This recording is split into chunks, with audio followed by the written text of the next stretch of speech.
All right, we are live. Welcome everybody to the Gunner Technology Livestream, a weekly 20-minute tech talk for non-techies and techies alike. I'm your host, Derry Merkins. With me today again is Cody Swan, CEO of Gunner Technology. How you doing, Cody? I'm good. I came off a moment or two to kind of preview what we're talking about. So I know you were enjoying an 11-hour flight from London to Las Vegas, Nevada, which actually wasn't that bad. I would recommend everyone fly around like noon from London because you get in at like 3 o'clock on the West Coast and you just need to stay up for like 6 hours and then jet lag is gone. So that worked out pretty well. Keep your eyes open for Amelia Earhart. If you're That's right. You never know.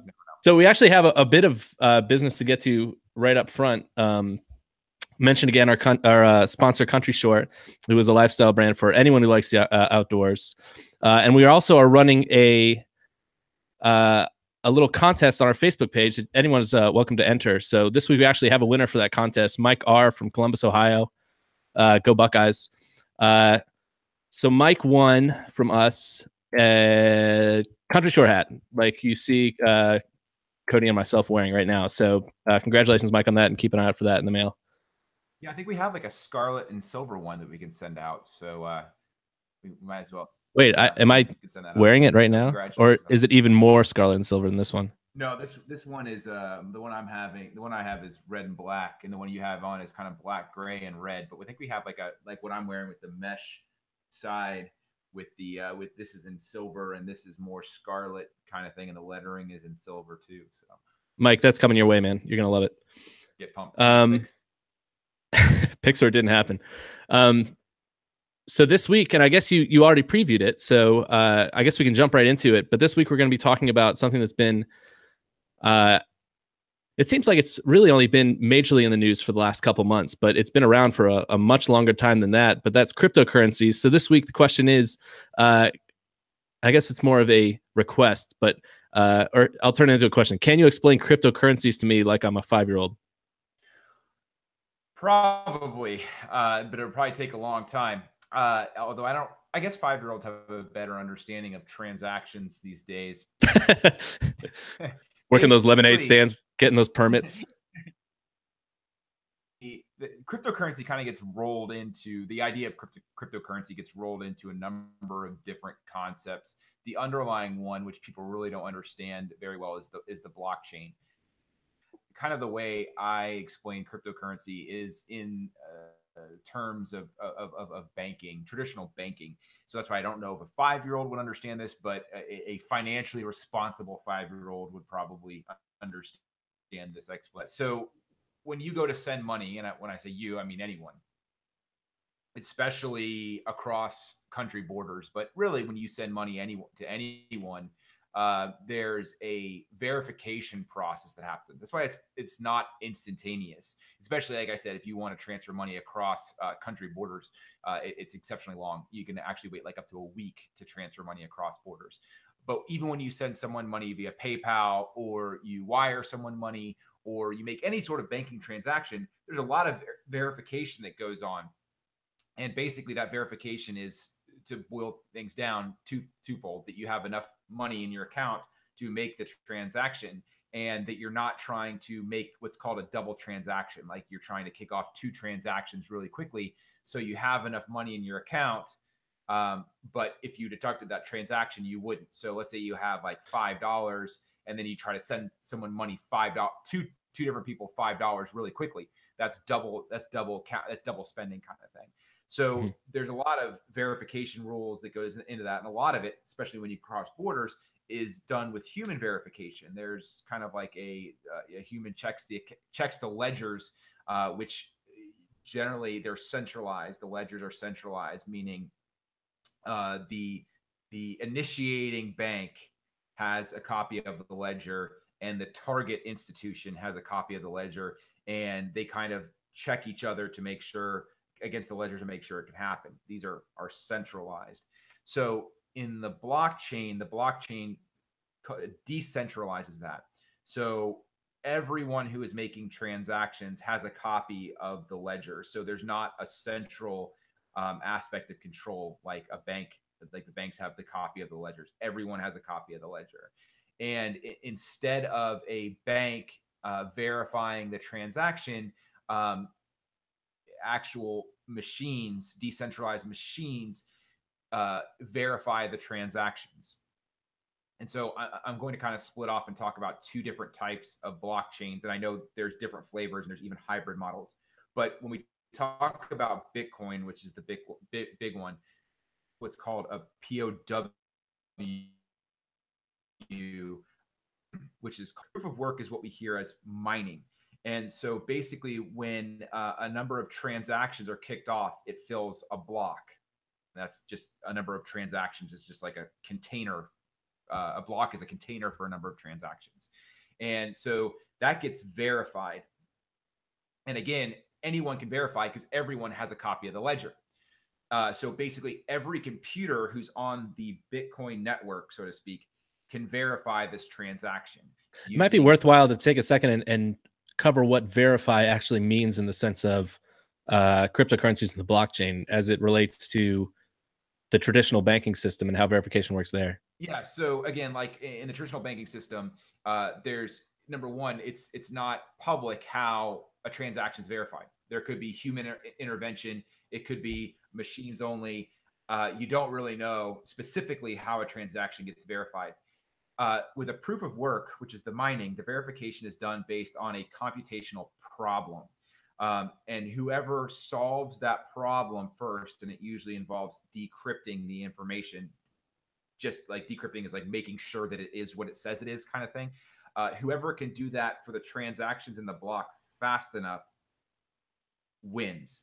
So as soon as these transactions are in the block, all of these miners, which are just computers, race to solve this computational problem of verifying, to making sure that the transaction is valid. And what's in it for the what's in it? Sorry, go ahead. I cut you off. Finish that thought. And the winner gets I think it's like it's a fraction of a Bitcoin now. Okay, that was my next question: is what's in it for the miners? Why would they even try and do this? Right. So they get a fraction of the Bitcoin. Now I want to jump for a second. So that's the POW system. There's another one called POS, which is basically excuse me, proof of stake. And so let me tell you why proof of stake came up, and that'll kind of illustrate the difference between the two of them. Proof of work requires a lot of energy. As a matter of fact, the energy required to verify one transaction, or excuse me, one block, was enough to power an average U.S. household for 1.5 days. So it requires a lot of energy. It's not green. Right. So this creates a problem because the volume, the less incentive the miners have to actually operate, because the more money it costs them to verify transactions, the less motivated they're going to do for it. So that creates a bigger problem where basically if miners exit, the miners who owns the miners can be consolidated into a centralized agency. And so let's say a lot of miners exit. They're like, it's just too expensive to verify these transactions now. It requires too much energy. So they all leave. But then a huge company, say, I don't know, Goldman Sachs comes in and they buy 50, they then own 51% of the miners on the Bitcoin network. And so I say 51% because it's just like a company. Once you give up 51% of your company, you lose control. So you lose control of the Bitcoin network or the cryptocurrency network once someone owns 51% of the miners. And so because the miners, they are actually rewarded with crypto for verifying the transactions, and then they quickly sell them. Most miners don't hold on to the cryptocurrency. They actually then use it to pay. They convert it to cash and then use that cash to pay for the electricity. So miners usually aren't investors. They're not holding on to this crypto. They're converting it to cash to pay for their miners and other things. So they have no incentive to hold on to the crypto. So if Goldman Sachs, and I don't, Goldman Sachs is a fine institution, I'm not picking on anyone, but they have enough money where they could do this. If they own 51% of the miners, they could start falsely denying transactions of everyone else's transactions and creating phony transactions for themselves, basically ruining the system and causing havoc. Now, you might say Goldman Sachs has no incentive to do so, and you're probably right. But a malicious entity, if they got a hold of 51%, could absolutely just destroy a cryptocurrency. And because they're miners, they don't have any incentive not to do so because they're not holding on to this cryptocurrency as an investment. I That guess two things there. What incentive do they have to do that? And is this why there's a push to regulate the cryptocurrency markets? Yeah, so the motivation to do so is mayhem Okay, and just the just same thing general of trolling. exactly. And if you are generating phony transactions and then verifying them, you're almost printing money because you're making yourself money by creating phony transactions and then verifying them. I suppose if you could So collapse a competing currency too, it would probably boost the value of a currency that you might already have a stake in a little bit too. So correct. there's reasons to crash it, I guess. Yep, exactly. So, and so the cryptocurrency community, again, trying to fight off regulation, they're like, okay, there's this alternate thing. They came up with this alternate thing because proof of work dates back to, it wasn't called proof of work back then, but cryptocurrency wasn't even around when the proof of work concept came into being. So now we have this proof of stake. And so going back to the miners, they call them foragers in proof of stake. Miners, remember, the miners are not holding on to the currency. They're creating cash from them and paying cash and getting cash out of it. So they don't hold on to the cryptocurrency. Proof of stake says, great, you have these miners, you have these computers on the network, but in order to even be eligible to mine, you have to have a certain stake. And the percentage that you're allowed to mine is proportionate to your overall stake in the cryptocurrency. So again, I'll stick with Bitcoin here, even though Bitcoin does not use a proof of stake model. If you own 3% of Bitcoin, then you're eligible to mine 3% of the transactions. So this removes the fear of someone collapsing Bitcoin just because they would be damaging themselves. Number one, it makes it harder to hold 51% because you actually not only have to have 51% of the miners, but you have to have 51% of the cryptocurrency. And then at that point, if you had 51% of the cryptocurrency and you destroyed it, you'd be shooting yourself in the foot. You'd be shooting yourself in the face actually at that point because that's a lot of cryptocurrency.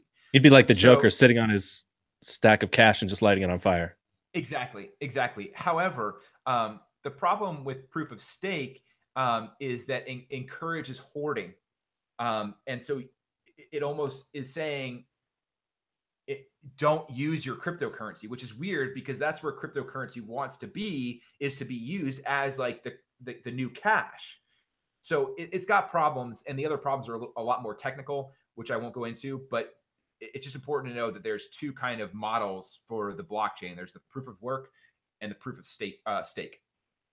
Has there been discussion of a sort of fractional proof of stake methodology where you allow some sort of additional flow, kind of similar to the fractional reserve lending system we have in the traditional banking systems? Yeah, and again, this is where it gets a little bit over my head. So Ethereum, which is the number 2 cryptocurrency behind Bitcoin, they basically wanted to.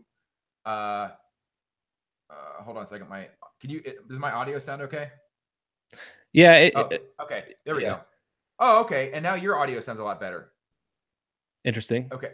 Yeah. Okay. Anyway, so that was on my end. So anyway, okay. So this is where it gets over my head. So Ethereum, the number 2 cryptocurrency behind Bitcoin, they are a proof of work, and they wanted to move to a proof of statement, and it was a complete disaster. I can't even remember what the name of their first proof of statement implementation was called, but they ended up punting on it and basically saying, oh, because they're trying to come up with their own regulations, and it got really complicated, so they punted. And now they're working on this new proof of statement system called Casper. And I have to admit, I have not read the white paper on Casper, so I don't know the specifics of the proof of statement, but it is sort of a hybrid model behind the proof of work and proof of statement. So I don't know the specifics of that, but I definitely know they're looking at ways to kind of take the best of both worlds. And that actually relates to a question we have, and that's a good reminder. Anyone can post questions on Periscope, Facebook, or YouTube. But we have a question: why are there so many different cryptocurrencies, and what makes each one different? Yeah. So the minor cryptocurrencies are called altcoins, and so the differences are the blockchain technology. So the blockchain about who gets to verify what transaction is based on two different models. Like I said, proof of work and proof of statement or stake. Then after that, the underlying technology and algorithms are kind of specific or can be specific to that particular cryptocurrency. So cryptocurrency, let's call it Cody Cash. Cody Cash may say, my blockchain is phenomenal. We can verify transactions in a second, where Bitcoin is like 10 minutes now. Can we So call it Shroot Bucks instead?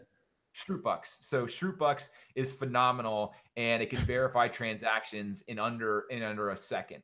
Okay. And so that's why I said it's really important to understand the blockchain, because the blockchain is what really sets these cryptocurrencies apart. Nothing else really matters other than the blockchain. And they can say our blockchain is more secure. And again, they can say we have a proof of stake model that adds this twist that makes our currency much more secure and is much more eco-friendly kind of thing. That explains the differences. Now, that explains some of the differences. The rest of the differences is completely marketing to the consumer. So just like forget transaction fees, for example, because those could also go into the different cryptocurrencies. So imagine like Visa, MasterCard, Discover, and American Express. Those all could very well be different cryptocurrencies. And so what really is the difference? Whatever the difference is in those credit cards, those same differences apply to cryptocurrencies. Now, because there are so many different cryptocurrencies, what they're trying to do now is separate themselves or differentiate themselves by marketing. So Shrootbucks will say, we're the cryptocurrency for farmers. If you want to purchase produce, we're the best cryptocurrency to use, which is total BS. There's nothing that makes them the best cryptocurrency to use for agricultural transactions or whatever. But that's how they market themselves. And so then they go and they try to get the USDA to use their blockchain. And so then they say, yeah, now USDA accepts Shrootbucks for your radishes. So farmers, you can sell the government radishes and get Shrootbucks in return. And so they try to create a network, and that is kind of their differentiating factors, who accepts their cryptocurrency, it's weird because right now, again, cryptocurrencies by and large are being used as an investment and not currency. And I guess real quick there, we got just over a minute left. I know Warren Buffett just came out and said, stay far, far away from cryptocurrencies. But what's your take on the idea of cryptocurrency as an investment? Or what's the future of that even? Yeah. So the thing is Bitcoin dropped a lot in the past 5 days. It was down around 14, down from like 17,000. So it's a lot. But that Bitcoin will not be the winner in the cryptocurrency market. And when I say winner, I mean that eventually a cryptocurrency will replace cash. It will replace cash. It just scales so much better than cash. It's faster, and it's the future. I don't know if that's a year from now, 5 years from now, 10 years from now. However, unless Bitcoin changes its model from a proof of work, which just requires so much energy right now, it's not going to survive, because right now it's being only used as a currency. And so it's really the transactions that are occurring are trades. If Bitcoin were to be used to buy groceries and buy cars and everything, it would melt the planet. There would be so many transactions that would take place that it would require so much energy to verify them that no one would even be interested in verifying them anymore. So my take is on cryptocurrencies right now, it's the Wild West, man.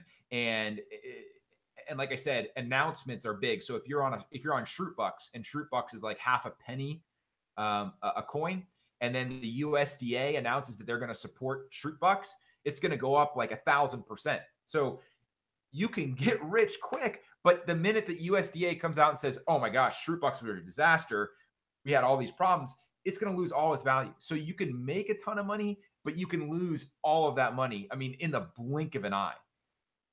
And I guess that's a good place to end it, because I think that's what people are really worried about with cryptocurrency. So we'll stop there and keep an eye out for the podcast this episode on iTunes. We'll have an associated blog post on gunnertech.com or visit our blog directly, wordpress.gunnertech.com. We have our JavaScript ebook is going to be coming out soon, so keep an eye out for that on Amazon, Barnes & Noble, anywhere else ebooks are sold. That'll do it for this episode. Cody, thanks again for joining me. Yeah, and I just wanted to remind everyone, don't forget to go and sign up to get, we're going to be giving away the merch every week, so don't forget to go to our Facebook page and sign up for that so you can get free stuff from us. And don't forget to catch us next week at our regularly scheduled time of Thursday at 1 p.m. Eastern. That'll do it for this episode. Thank you guys very much, and we'll see you next week.